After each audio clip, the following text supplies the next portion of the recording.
Hi viewers, welcome to our channel. ప్రస్తుతం మనతో పాటు సీనియర్ జర్నలిస్ట్ దామ బాలా సార్ ఉన్నారు. వారితో మాట్లాడదాం. నమస్కారం సార్. నమస్తే. సార్, మచిలీపట్నంలో జనసేన నాయకులకు టీడీపీ నాయకులకు మధ్య వార్ నడుస్తుంది సార్. ముఖ్యంగా టీడీపీ నాయకులు జనసేన వాళ్ళ ఇండ్లపైన దాడి చేసి ఒక జనసేన నాయకుడితోటి టీడీపీ నాయకుని కాళ్ళు పట్టించుకున్న వీడియో కూడా ఇప్పుడు సోషల్ మీడియాలో వైరల్ అవుతుంది సార్. దీని పట్ల పవన్ కళ్యాణ్ గారు కూడా ఆగ్రహం వ్యక్తం చేశారంటున్నారు. మరి మొన్నటి వరకు టీడీపీ వాళ్ళ వైసీపీ వాళ్ళపైన ఇటువంటి దాడులు చేశారు. మరి ఇప్పుడు అలయన్స్లో ఉన్న జనసేన పైన చేయడం ఏంటి? అసలు ఏం జరిగింది అక్కడ? మీరేం చెప్తారు సార్? యాక్చువల్గా టీడీపీ ఏర్పడడమే రివెంజ్ మోడ్లోకి వెళ్ళిపోయింది. వైసీపీ నాయకుల మీద, వైసీపీ కార్యకర్తల మీద అనేక చోట్ల దాడులు చేయడం అనేది చూస్తున్నాము. పోలీసు ఆధ్వర్యంలోనే జరుగుతున్నాయి. మొన్న కూడా పల్నాడులో జరిగింది, అమరావతిలో జరిగింది, అంతకుముందు పొంగనూరులో జరిగింది. ఇలాగా అనేక చోట్ల తాడిపత్రిలో జరిగింది. ఇలాగ అనేక చోట్ల వైసీపీ వాళ్ళ మీద తెలుగుదేశం నాయకులు కావచ్చు, కార్యకర్తలు కావచ్చు దాడులు చేస్తున్నారు. పోలీసులు కూడా నిస్సహాయంగా చూస్తున్నారు. నిన్న కూడా మనం విజువల్స్ చూస్తే అతను ఆపలేకపోతున్నాం. పోలీసుల గుంపులో దూరి మరీ కర్ర తీసుకొని కార్లు వాటిని కొడుతూ ఉన్నాడు ఒక అతను. పోలీసులు ఏం చేయలేకపోతున్నారు. సో అదే వైసీపీ వాళ్ళని అయితే లాఠీ చార్జ్ చేసి కొట్టేవాళ్ళు. గతంలో వైసీపీ ప్రభుత్వం ఉన్నప్పుడు సేమ్, అప్పుడు తెలుగుదేశం వాళ్ళ మీద లాఠీ చార్జ్ చేసేవాళ్ళు, వైసీపీ మీద చేసేవాళ్ళు కాదు. సో ఇప్పుడు ఏ ప్రభుత్వం వచ్చినా తమ ప్రత్యర్థి పార్టీ మీద దాడులు చేయడం. మొన్న ఆమె ఎవరు అఖిలప్రియ ఓపెన్గానే చెప్తుంది కదా, నా దగ్గర కూడా ఒక రెడ్ బుక్ ఉంది, 100 మంది లిస్టులో ఉన్నారు, ఒక్కొక్కరిని తాడదీస్తానని ముందే చెప్పే కదా, తీయకుండా ఎందుకుంటానని ఆమె ఓపెన్గానే ప్రకటిస్తుంది. అంటే ఎవరికి వాళ్ళు ఇక్కడ ఆ ఏరియాకి సామంతరాజుల్లాగా బిహేవ్ చేస్తున్నారు.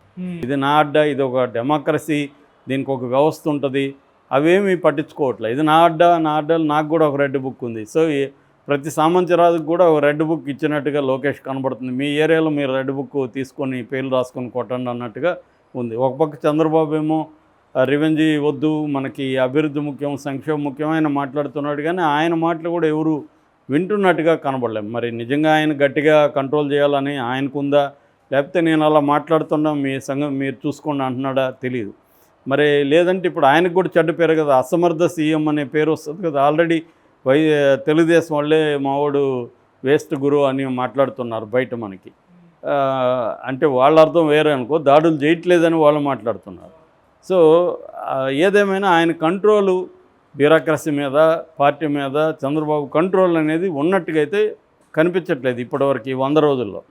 సో ఈ కాంటెక్స్లో మొన్నటి వరకు వైసీపీ మీద తెలుగుదేశం వాళ్ళు దాడులు చేస్తే, ఇప్పుడు తమ కూటమిలో భాగస్వామైన జనసేన నాయకుల మీద కూడా దాడులు మొదలుపెట్టారు. ఆల్రెడీ మనం పిఠాపురంలో కూడా చూసాము. వర్మ తెలుగుదేశం నాయకుడు, ఆయన జనసేనని క్యార్ చేయకుండా ఆ మధ్య కూడా ఉమ్మడి ప్రోగ్రాముల్లో కూడా జనసేనని పక్కన పెట్టి తెలుగుదేశం పార్టీ కార్యక్రమంలాగా ఆయన చేసుకుంటూ వెళ్ళిపోతున్నాడు అక్కడ.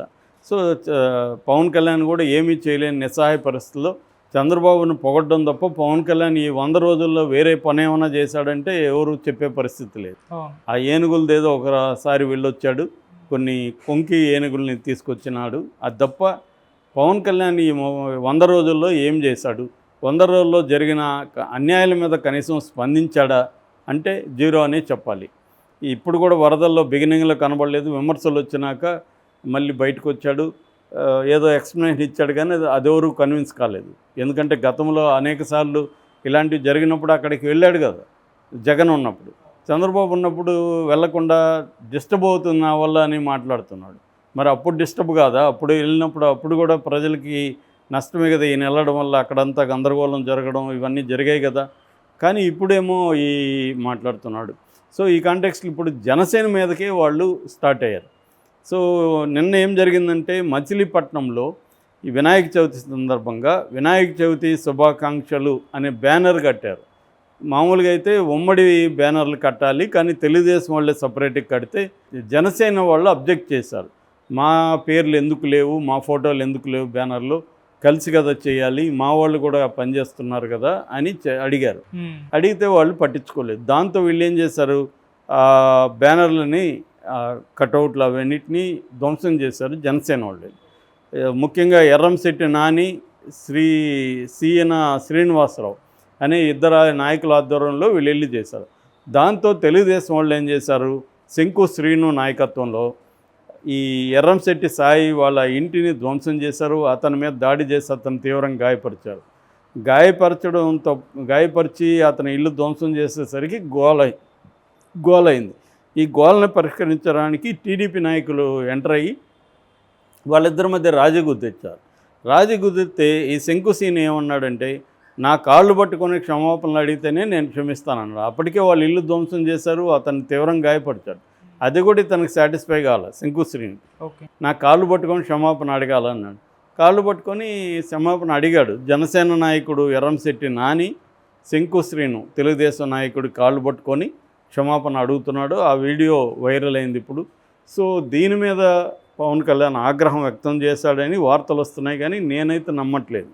పవన్ కళ్యాణ్ ఆగ్రహం వ్యక్తం చేసే పరిస్థితి లేదు. కంప్లీట్గా అతను ఈ 5 ఏళ్ళు కట్టప్ప కంటే మంచి బిరుదు సంపాదిస్తాడు పవన్ కళ్యాణ్. చంద్రబాబుకి లాయల్గా ఉంటూ చంద్రబాబుని పొగడడం తప్ప ఇంకో వేరే పని చేయడు ఈ 5 ఏళ్లలో. చేసేది 3 నెలలు చూస్తే మాత్రం చేయడనే మనకు అనుభవం. ఏమన్నా మార్పు వస్తుందేమో తెలియదు, కానీ అతనికి ఆగ్రహం వ్యక్తం చేసే సీను లేదు, చేయడు కూడా. మీరు కావాల్సి చూస్తామనండి, ఇంకా ఇలాంటివి అన్నీ జరుగుతాయి. జనసేనల మీద దాడులు ఇంకా పెరుగుతాయి. ఎందుకంటే వీళ్ళు మా డిప్యూటీ సీఎం కదా, మా పరిపాలన కదని మేము కూడా భాగం అవ్వాలని వాళ్ళు పాపం ఆతృతగా వస్తారు. తెలుగుదేశం వాళ్ళు రివెంజ్ మోడ్లో ఉన్నవాడికి అదేదో కేఎన్వై పతంజలి నవల్లో కథ ఉంటుంది. వాడు సార్ మన ప్రత్యర్థులు శిబిరంలో నా బంధువులు ఫ్రెండ్స్ ఉన్నారు, వాళ్ళని ఎలా కొట్టేది నేనంటే, వాళ్ళనే కొట్టమని నీకు ఎవడరా చెప్పాడు, మన క్యాంపులో ఉండే వాళ్ళని కూడా నీకు కొట్టాలనిపిస్తే కొట్టు అంటాడు. సో అలాగా వైసీపీ వాళ్ళని కొట్టాలని ఏముంది, జనసేన వాళ్ళని కూడా కొడదాం అనిపిస్తుంది కదా, ఆ మోడ్లోకి వెళ్ళిపోయారు. అదే నవల్లో ఇంకొకటి కూడా ఉంటుంది, నా చేతిలో కర్ర ఉన్నంత వరకు ప్రతి ఒక్కరు నా మాట వినాలని నాకెందుకు అనిపిస్తుందని ఒక క్యారెక్టర్ అంటాడు. అలాగే వీళ్ళ చేతిలో కర్రలు ఆయుధాలకి వచ్చేసాయి తెలుగుదేశం వాళ్ళ చేతిలో. వాళ్ళు వైసీపీ వాళ్ళనే కొట్టాలనేది ముందు రూల్ ఏముంది, జనసేన వాళ్ళని కొడతారు, రేపొద్దున బీజేపీ వాళ్ళని కూడా కొడతారు.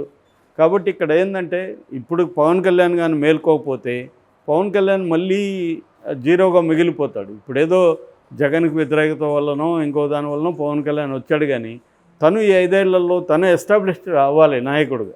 అదేమి ఇప్పటికైతే 100 రోజుల్లో ఏమీ జరగలేదు. అందుకని జన సైనికులు ఇప్పుడు ఈ స్థాయిలో, ఇదే జగన్ వైసీపీ కాళ్ళు పట్టించుకొని ఉంటే ఎలా ఉండేది ఒకసారి ఊహించుకోండి. వైసీపీ నాయకుడు జనసేన నాయకుడి ఇంటిని కూలగొట్టి కాళ్ళు పట్టుకొని క్షమాపణ అడుగుంటే రాష్ట్రం అల్లకల్లోలం ఉండేది. పవన్ కళ్యాణ్ కూడా రంగంలోకి వచ్చిండేవాడు, ఇవన్నీ జరిగి ఉండేవి కదా ఎవరైనా కామన్ సెన్స్ ఆలోచిస్తే. కానీ ఇప్పుడు చేసిన తెలుగుదేశం వాళ్ళు కాబట్టి సైలెంట్గా ఉన్నాడు పవన్ కళ్యాణ్ కూడా. ఇప్పటివరకైతే ఏమి స్టేట్మెంట్ లేదు, ఊరికి ఆగ్రహం వీళ్ళు చెప్పుకోవడం తప్ప. ఆయన ఆగ్రహం ఎక్కడ వ్యక్తం చేశాడు, ఇంట్లో బాత్రూంలో ఎక్స్ప్రెస్ చేశాడా ఆగ్రహం అంటే పబ్లిక్గా చేయాలి, అదేమీ కనిపించలేదు. సో జన సైనికులు దెబ్బలు తినడం అనేది పెరగబోతుంది అనేది దీనికి ఒక ఎగ్జాంపుల్. ఎందుకంటే ఇది మైనర్ సంఘటన, వాళ్ళ పేరు లేదు కాబట్టి వాళ్ళు ఇది చేశారు. వాళ్ళు చేసింది కూడా తప్పే. ఎందుకంటే వీళ్ళు బ్యానర్లు కట్టినప్పుడు వీళ్ళు పోయి దాన్ని చేయకూడదు, మహా అంటే కంప్లైంట్ చేయాలి. తీశారు, తీసిన తర్వాత వీళ్ళు వెళ్ళి వాళ్ళ ఇల్లు కూలగొట్టడం అనేది ఇంకా ఘోరం. తీస్తే దాని మీద కంప్లైంట్ ఇవ్వాలి రూల్ ప్రకారం, పోలీసులు వాళ్ళని అరెస్ట్ చేస్తారు. అది వదిలేసి వీళ్ళు అతన్ని కొట్టడం, అతన్ని ఇది తీసుకోవడం అంటే చట్టాన్ని తమ చేతుల్లోకి తీసుకోవడమే. సో తెలుగుదేశం వాళ్ళని కంట్రోల్ చేయకపోతే చంద్రబాబు, రేపు చంద్రబాబుకే కష్టం. మీడియా మేనేజ్మెంట్ అనేది ఒక ఎక్స్టెంట్ వరకే పనిచేస్తుంది తప్ప కంప్లీట్గా మీడియా మేనేజ్మెంట్ ద్వారానే అన్నీ చేసుకుందామంటే ఒకసారి వర్కౌట్ అవుతుంది, ఒకసారి వర్కౌట్ అవుతుంది.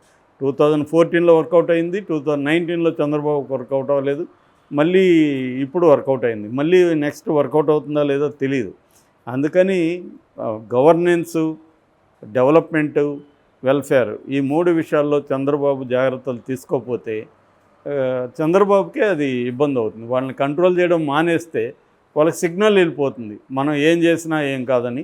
సో రేపు జనసేన కూడా దూరమైనా కూడా ఆశ్చర్యం లేదు. పవన్ కళ్యాణ్ మిగలొచ్చు, జనసేన కేడర్ అంతా కూడా